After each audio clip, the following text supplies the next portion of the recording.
Hi, and welcome to another watercolor process painting video. My name is Luis Escobar. I'm a storyboard artist on the Simpsons television show. I've been working on the show for over 25 years now, and I'm here to empower you. So today I'm going to be talking about how I painted this postcard here. And this postcard, I tend to experiment a lot when I do these postcards.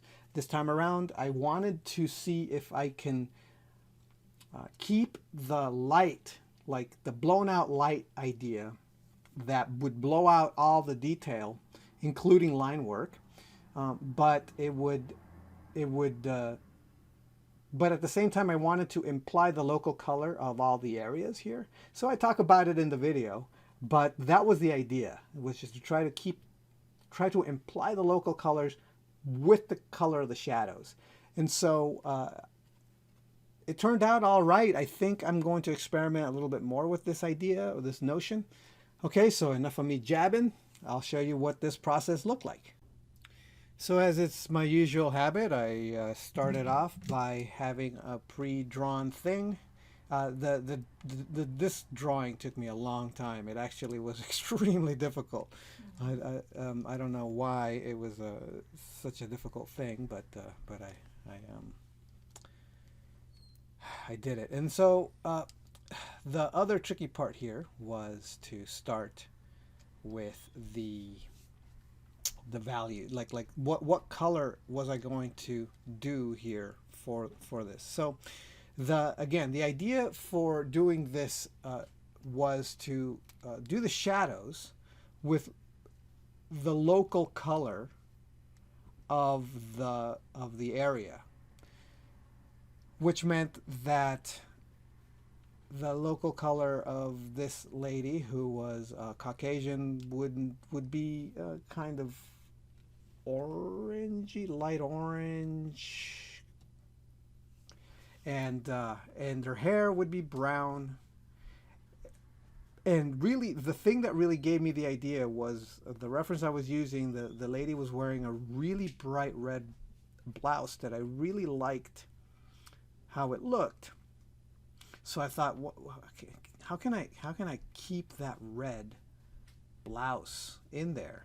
And I said, well, why don't I just color the shadows red, but make it a red shadow color, and that works. So there I am adding the red, and in this case of this painting also, or this drawing, I also was trying to avoid doing any outline, any interior outlines. I wanted it all to just be shadow, and the entire thing to be visible only because the shadow patterns made everything visible.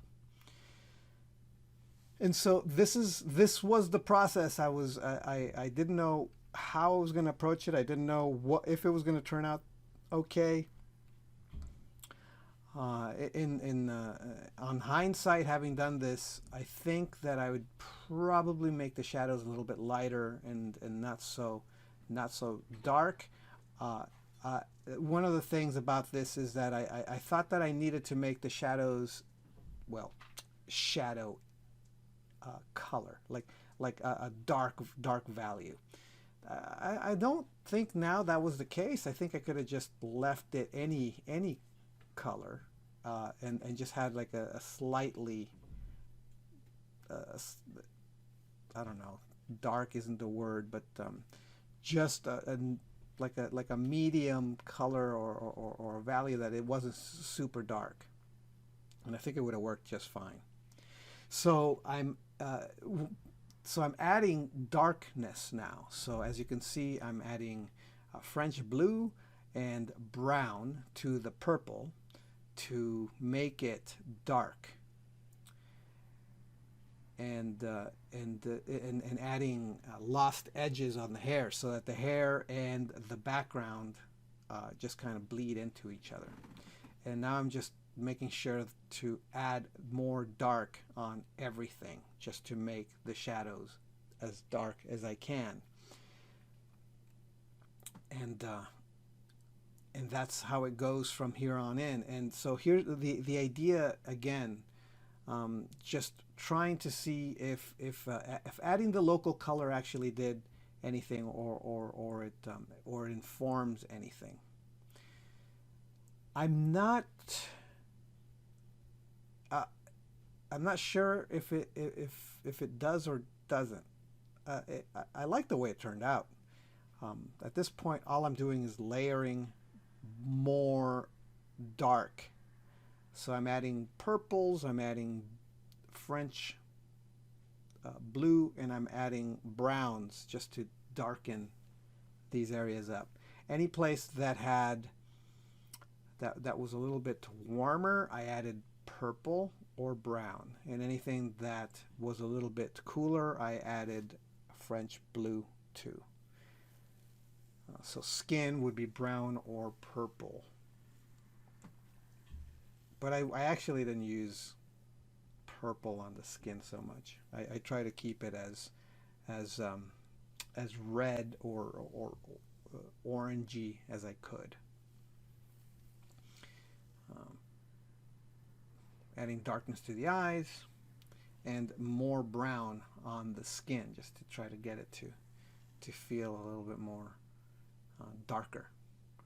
Notice that there's no outlines on anything. Everything is just viewed from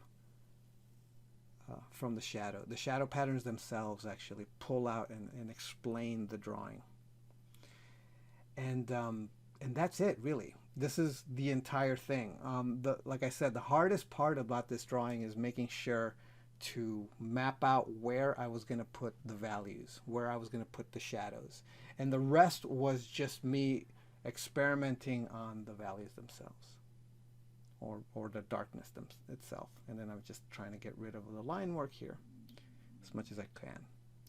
And that's it. Thanks for watching. I hope this has been helpful, and I'll talk to you next time.